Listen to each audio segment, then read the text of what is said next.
Hi friends, good morning. If this is the beginning of your day, if this is something you're watching a little bit later, I hope your day is going well. I have had just this is probably the fourth time I've started to record this video because it is crazy around my house. I went out front and sat outside and started to record it, and then my son and the neighbor started yelling across the yards at each other. And then I went around back and I was sitting out in the backyard, and our other neighbors let their dogs outside, and then they started barking. And then I walked back around and thought I would find another spot. And so I am sitting on the floor of my room with the door closed. I think there are probably some of you who are having meetings like this these days. Like you have a Zoom call, or you have a conference meeting online or on the phone, and you are trying to work in the midst of a little bit of craziness. So I just wanted, that literally has nothing to do with my devotional for today, other than just, if you're there, I'm with you. We have to make work, whatever's going to work. And sometimes that is sitting on the floor in the only room where you can close the door. But onward. So I wanted to share a thought with you from the Sermon on the Mount. It comes from Matthew chapter 6. And it's a passage of scripture where Jesus is teaching. He's teaching a ton in the Sermon on the Mount. So rich, so much good teaching on just all sorts of aspects about life. But one of the sections there, beginning in verse 19, Matthew 6, starting in verse 19, talks about the way that we live, and whether we are living with our eyes on our circumstances around us, or if our eyes are on the Lord. If our trust, if our belongings, if our treasure, where those lie. Kind of, are we focused on the God things, or are we or can we only see, or are we consumed by even the things that are going on around us? Many times, like the material needs, or the needs, or the things that the world would tell us are the most important.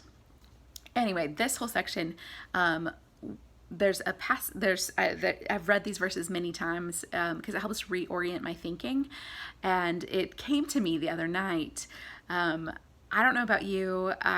I don't know if you have a bedtime routine, kind of a regular set of stuff that you do in the evening to get ready for bed, to wind down. Like maybe it includes reading something, or maybe you take vitamins, you brush your teeth, and I take out my contact lenses. You get ready for bed, you have a process of winding down, and kind of the rhythm and the routine helps us to get sleepy and get ready to fall asleep. My kids do this. And in fact, my kids have long had bedtime routines that expand. And what I mean is, like, they add things to the routine as much as we will let them. Like when they were little, it was I need to tell each of you guys good night, and then I need a hug and a kiss, and then I need to get back up and go to the bathroom again, and then I need to get back up and have a drink of water, and then and then you know. Yes, you know this. Some of you have done this. Some of you have kids that have done this. But recently, my son has added a question to the end of his bedtime routine, and it is, what is the plan tomorrow, Mom? And oh my goodness, I feel like I have no good answer for that question right now. What is the plan for tomorrow? Kid, whatever the plan was for today, that's probably the plan for tomorrow. Repeat, repeat, repeat. But really, he wants to know, like, are we doing something? Are we going somewhere? How might I structure my day? And he's thinking about it right before he goes to sleep. And I just want to tell him, like, don't worry about it. Just go to sleep. Like, sleep well. Don't worry about tomorrow. And the other night, I thought of this verse that shows up in this section where Jesus says that. He says, he's telling us, like, don't worry about your life. Don't worry about what you're going to eat or what you drink. And in fact, one of the things he says, do not worry about tomorrow, for tomorrow will bring enough worries for itself. Today's trouble is enough for today. So don't worry about tomorrow, because tomorrow is going to bring with it its own set of worries and anxieties. So just focus on the day ahead. And I was thinking about the way that this shapes us at nighttime. And how I kind of just jokingly told him, like, don't worry about tomorrow, because it'll worry about itself. But I was thinking, there's really so much wisdom in that, because I don't know if you do that. Like, you're laying in bed, you're getting ready to go to sleep, and then like all this stuff starts running through your mind. What do I need to do? What do I need to remember? Who do I need to call? What did I not finish today that I need to do tomorrow? What's my schedule like? Oh, do I need to get up a little extra early? I need to make sure I have time to pray. I need to make sure I have time to work out. Am I fixing breakfast? And what time does this start? And sometimes then the stuff runs through. Maybe it's much bigger and deeper things like that. Like, maybe it is medical concerns that are before you. Maybe it's financial concerns. Maybe it's, am I going to have a job tomorrow? What is happening with the corona numbers tomorrow? What is happening with schools and workplaces in our city and our community? Am I going to be able to get to see my mom or my dad tomorrow? I know sweet people in our congregation have been like counting the many, many, many days since they've gotten to see their loved ones, because they're either in nursing home centers or other communities where or just because of health reasons, they have to be totally isolated. What about tomorrow?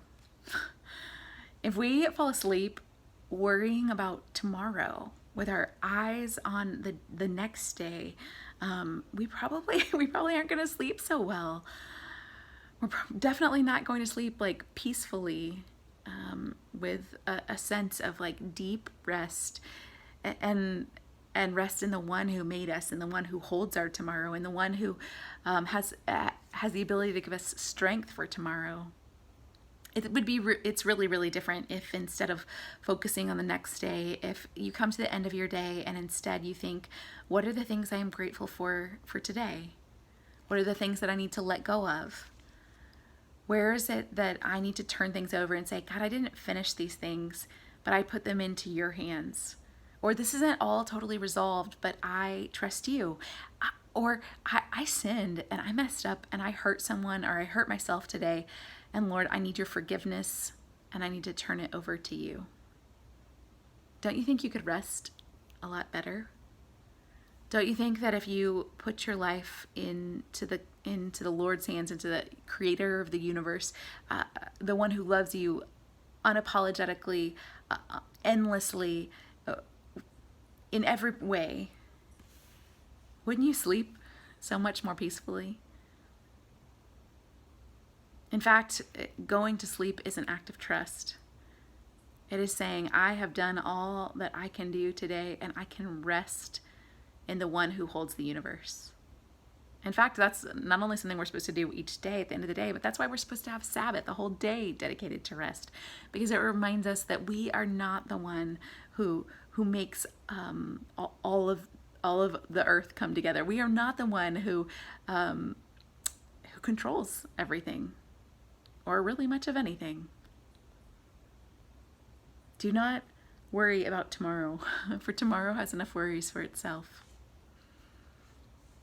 What would it be like if you made that an intentional practice? If you ended your evening by saying, God, everyone and everything this whole day, I put it into your hands. I give you myself. I lay down my worries. I thank you for this day. I even recount your provision, and I look back over the hours that have since passed, and I name the joys that you have placed before me. And I go to sleep thankful, grateful that you are my King, and you are in control, and I give it all to you. May you practice that. May you find yourself worried a bit less and trusting a bit more in the God of the universe, who has all of our tomorrows in his hands. Blessings.